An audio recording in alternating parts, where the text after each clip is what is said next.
Assalamualaikum warahmatullahi wabarakatuh. Waalaikumsalam warahmatullahi wabarakatuh.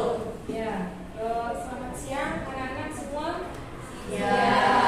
Masih semangat belajarnya? Masih. Alhamdulillah. Sebelum kita memulai belajar, marilah kita sama-sama berdoa.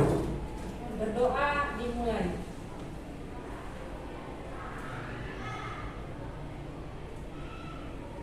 Selesai.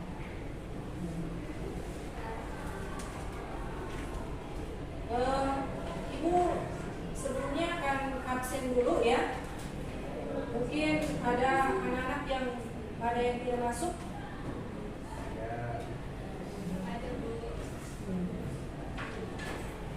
Ariata Hadir. Alvina Hadir. Anita Hadir. Aura Hadir. Ayu Bunga Hadir. Dendi Yulianti Hadir. Alhamdulillah ya, semuanya sudah diabsen. Kemudian kita menuju kepada berikutnya, langsung masuk materi ya. Di sini Ibu akan menjelaskan materi yang berkaitan dengan menghidupkan hati nurani dengan berpikir kritis ya. Ya, coba kita lihat gambar di sini. Kita lihat, ini gambar apa coba? Yang terlihat ada berapa gambar? Yang pertama apa tuh? Terlihat ya? Matahari. Matahari tenggelam. Ini matahari tenggelam gitu ya. Kemudian yang kedua apa? Gambar apa? Bulan apa matahari? Bulan apa matahari? Matahari. Yang ketiga gambar apa? Kapal apa? Kapal pesiar besar ya. Kemudian yang terakhir gambar Alam semesta. alam semesta. Gambar pusat tsunami. Jadi coba perhatikan betul di sini ya. Ada tiga gambar ya. Matahari tenggelam, kemudian gerhana matahari dan pusat tsunami. Ini yang membuat siapa? Allah. Yang bergerak siapa? Allah. Apakah manusia bisa? Tidak bisa ya. Karena ini semua tiga gambar ini adalah kekuasaan Allah yang berkehendak. Nah, di sini mulai kita masuk nih berpikir kritisnya ya. Coba lihat gambar yang ketiga tentang kapal pesiar atau alat transportasi yang begitu canggih dan hebat ya, yang ada di lautan luas. Yang membuat siapa? Manusia. Kenapa manusia bisa membuat? Karena belajar. Siapa yang bisa? Ya, tadi Muhammad Hardiansyah gimana? Ya. Kalau menurut pendapat saya sendiri, manusia bisa membuat kapal karena belajar dan juga memperdalam ilmu-ilmu yang berkaitan dengan kapal. Ya, bagus ya. Jadi intinya adalah disinilah letak ya tema materi yang akan kita pelajari nanti gitu ya, yaitu berkaitan dengan berpikir kritis. Ini buatan manusia berarti hasil dari berpikir kritis ya. Nah makanya dari berpikir kritis itu ya manusia jadi berkembang. Coba kalau kita belajar kemudian hanya diam duduk ya, kemudian hanya membaca lalu nggak berpikir. Nah ini gimana coba? Tidak berkembang ya. Jadi sebenarnya tujuan pembelajaran itu ya, apalagi untuk tingkat SMK, ini berpikir kritis itu sudah harus ya, wajib diterapkan. Nah kemudian coba kita lihat yang ke berikutnya. Nah ini gambar apa ya? Kenapa ada otak di sini?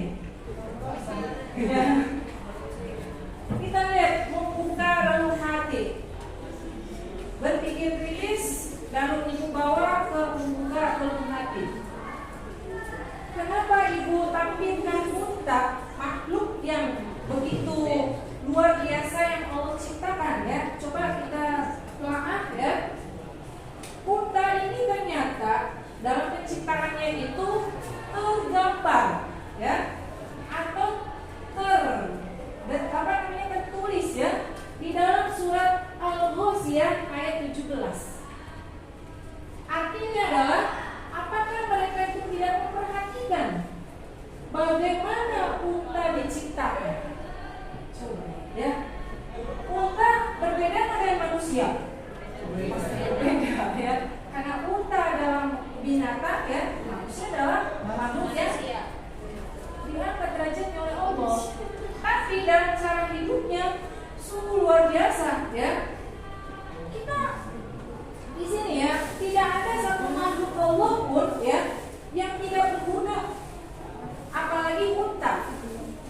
Unta ini di zaman Nabi Rasulullah ya, Nabi Muhammad SAW itu benar-benar menjadi sebuah fungsi untuk alat transportasi. Ya, dulu itu nggak ada mobil Toyota, nggak ada mobil-mobil canggih, apalagi motor Scoopy misalnya, nggak ada. Di zaman Rasulullah itu alat transportasinya yang menggunakan binatang-binatang yang kuat. Salah satunya adalah unta. Ada apa di balik unta? Kenapa ibu tertarik untuk membahas ini? Lihat, unta ini adalah binatang yang bisa bertahan hidup berbulan-bulan. Dari apa coba? Walaupun dia nggak makan, ya, walaupun dia nggak minum. Kalau manusia sehari aja nggak makan itu kan babak-babak, ya. Sudah, iya. Dan kita ada wajib puasa, tapi kan buka sorenya, ya kan? Tapi unta bisa berpuasa berbulan-bulan. Ini hebatnya unta, ya. Makanya ini adalah kekuasaan Allah. Manusia tidak bisa menciptakan ya makhluk seperti unta. Jadi kesimpulan hikmahnya adalah bahwa semua yang Allah ciptakan di dunia ini antara langit dan bumi itu pasti ada manfaatnya. Itu tergantung, masalahnya adalah ketika kita nggak mengetahui, itu keterbatasan pengetahuan kita sendiri, ya. Karena kita nggak mau berpikir, nggak mau belajar, nggak mau mencari wawasan, ya. Sehingga yang terjadi ya itulah, ya, berpikir monoton, ya. Nah, oke. Barulah kita masuk kepada mengkaji tentang Al-Quran surat Al-Imran ayat 190 sampai 191 yang kemarin kita pernah ya untuk menghafalnya ya. Sebelumnya tugas untuk kasih tugas untuk menghafal ya. Coba kita nanti baca bersama-sama ya. Bisa ya? Tapi nanti ibu dulu, baru nanti kalian bisa membaca bersama-sama ya. A'udzubillahi minasyaitonirrajim. Bismillahirrahmanirrahim. Inna fi khalqis samawati wal ardi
bisa membacakan artinya? Siapa? Ya, nah silakan. Sesungguhnya dalam penciptaan langit dan bumi dan pergantian malam dan siang terdapat tanda-tanda kebesaran Allah Subhanahu wa taala bagi orang-orang yang berakal, yaitu orang-orang yang senantiasa mengingat Allah Subhanahu wa taala dalam keadaan berdiri, duduk dan berbaring dan memikirkan penciptaan langit dan bumi seraya berkata, "Ya Tuhan kami, tidaklah Engkau ciptakan semua ini dengan sia-sia? Maha suci Engkau, lindungilah kami dari siksa neraka." Ya, terima kasihnya. Ya, sekian. Ya, dari terjemahan di atas ini, maksud terjemahan ini surat Al-Imran ayat 190 sampai 191 ada yang mau di kan? Ya, oke lanjutkan dulu ya. Kita lanjut dulu ke materi berikutnya tentang hukum tajwid. Jadi cara memahami ya ayat-ayat yang tadi kita bacakan itu belum sempurna kalau kita belum bisa mengkaji ya apa itu hukum tajwid. Nah di sini ya, coba ini udah jelas banget nih. Coba untuk Nang Ridho, Denny, yang pertama lafaz khalqis samawati. Apa? Termasuk bacaan hukum apa tuh? Idgham samsiah. Ya, alasannya? Alif lam diikuti huruf sin. Iya, benar ya. Alhamdulillah. Ya, jadi sampai di sini penjelasan tadi jelasnya? Jelas ya. Oke. Intinya adalah ketika kita belajar Al-Quran, yang namanya hukum tajwid itu tidak boleh ditinggalin karena salah memahami salah arti dan makna itu ya. Matobi'i dibacanya jadi misalkan majaiz, itu nanti maknanya berbeda ya.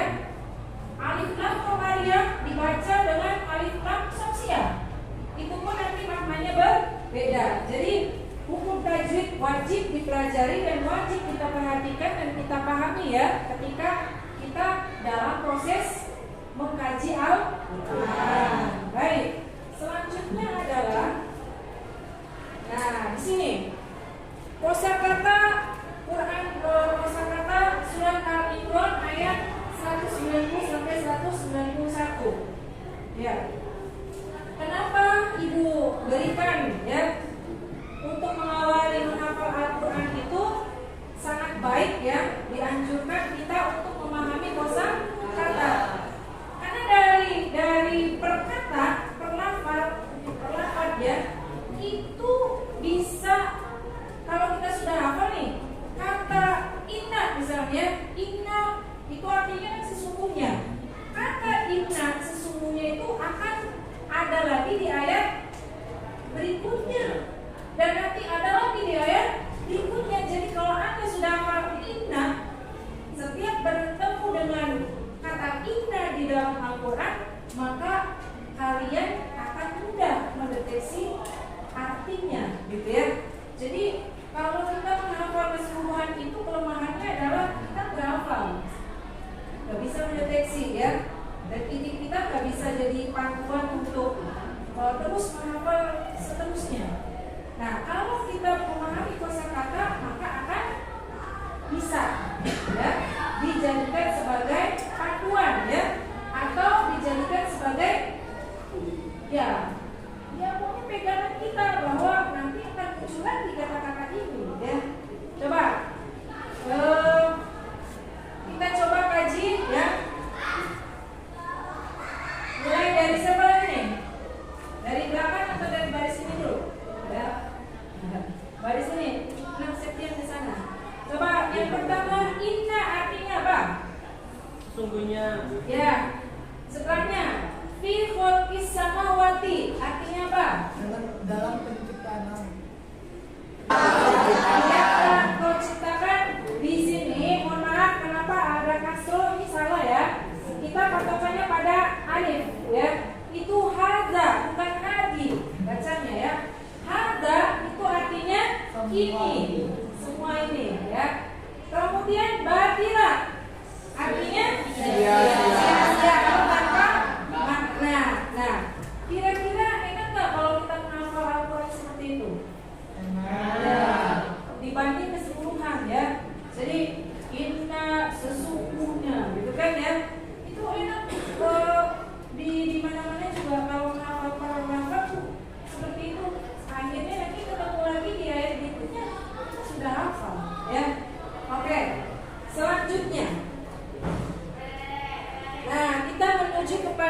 taksir ya. Ini taksir, mohon maaf, ibu hanya ngambil garis besarnya saja gitu ya, karena memang begitu banyak ya, nanti bisa dibahas di pertemuan berikutnya ya. Taksir dari Quran surat Al-Imran ayat 190 191 ya.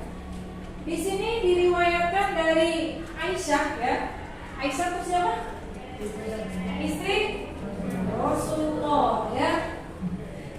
Dari Aisyah bahwa Rasulullah Shallallahu Alaihi Wasallam meminta izin ya untuk beribadah pada suatu malam. Jadi Rasulullah bangun di malam hari, minta izin dulu sama istrinya. Ya, ini suami yang sangat baik sekali. Ya, minta izin dulu. Nah kemudian Rasulullah bangun dan ambil air wudhu ya untuk sholat. Nah di saat sholat itu ternyata sholatnya Rasulullah di mana nih? Di masjid kayaknya ya, karena di sini ketemu dengan Bilal ya. Bilal itu kan muazin ya. Rasulullah sholat, tapi kemudian tiba-tiba Rasulullah menangis ya, menangis. Kemudian Bilal melihat ya Rasulullah itu ya mengeluarkan air mata yang begitu ini sampai jatuh ke tanah, jatuh ke sajadahnya gitu ya. Kemudian Bilal merasa ada apa gitu ya, kok Rasulullah bisa menangis sampai segitunya ya. Kemudian Bilal bertanya, wahai Rasulullah, kenapa anda itu menangis ya, padahal Allah Subhanahu Wa Taala itu telah mengampuni dosa-dosa anda ya. Kemudian apa jawab Rasulullah? Iya, jawabnya adalah, apakah tidak boleh aku menjadi hamba yang bersyukur kepada Allah ya? Coba kalau kita udah dijamin surga, sudah dijamin segalanya, biasanya gimana kalau manusia sifatnya? Sombong. Nah sudahlah, aku kan sudah dijamin gitu ya, aku sudah ini, jadi udah leha-leha lah, ini iman kita udah sekuat Rasulullah ya, begitu itu. Nah kemudian, dan bagaimana aku tidak menangis ya pada malam ini ya, Allah SWT itu telah menurunkan ayat kepadaku ya. Kemudian beliau berkata, alangkah ruginya dan celakanya orang-orang yang membaca ayat ini tetapi tidak merenungi isi kandungannya. Yang dimaksud itu adalah Quran surat Al-Imran ayat 190 sampai 191. Karena di situ isinya adalah ya,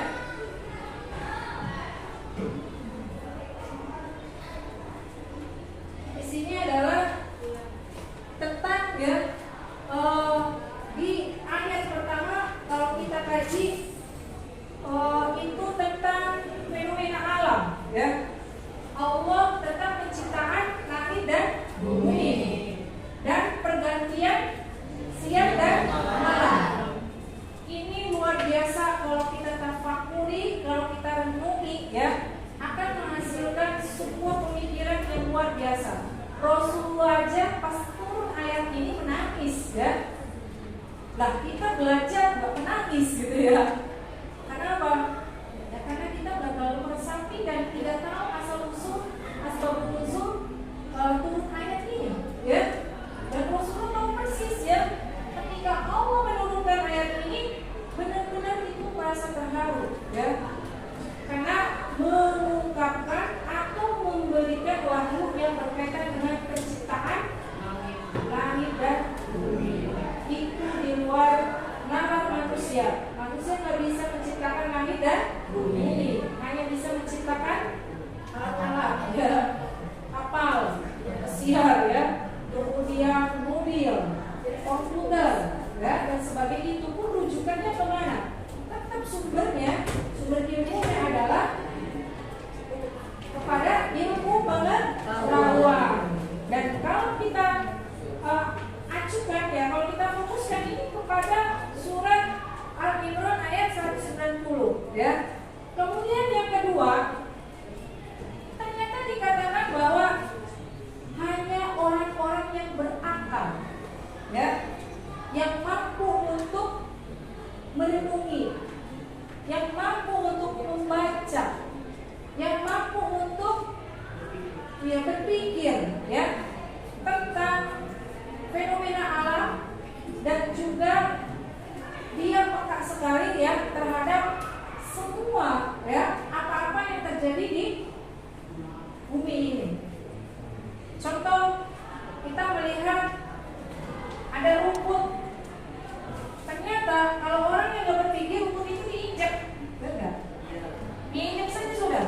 Atau ada Allah menciptakan di alam semesta ini berbagai macam bunga, berbagai macam tanaman, berbagai macam batu-batuan, berbagai macam ikanan ya. Banyak sekali. Bagi orang-orang yang cerdas, orang-orang yang mau berpikir, maka itu dijadikan sebagai ladang ya. Ladang pengetahuannya dan ladang keberuntungannya peluang untuk dijadikan sebagai ya inspirasi, kemudian dijadikan produk dan dimanfaatkan untuk kehidupan di bumi ini, dikonsumsi dan dimanfaatkan ya. Nah, seperti itu. Ya baik, dari sini ada mau ditanyakan? Ada yang mau ditanyakan atau ibu berbalik bertanya? Oke, bertanya saja ya. Ya, baik. Pertanyaannya sangat sederhana sekali. Dari materi-materi yang sudah ibu sampaikan tadi, apa yang bisa diambil kesimpulannya? Silakan. Muhammad Ardiansyah atau Nakiri ya, silakan. Kesimpulan dari materi ibu tadi yaitu menjelaskan tentang penciptaan langit dan bumi serta pergantian siang dan malam.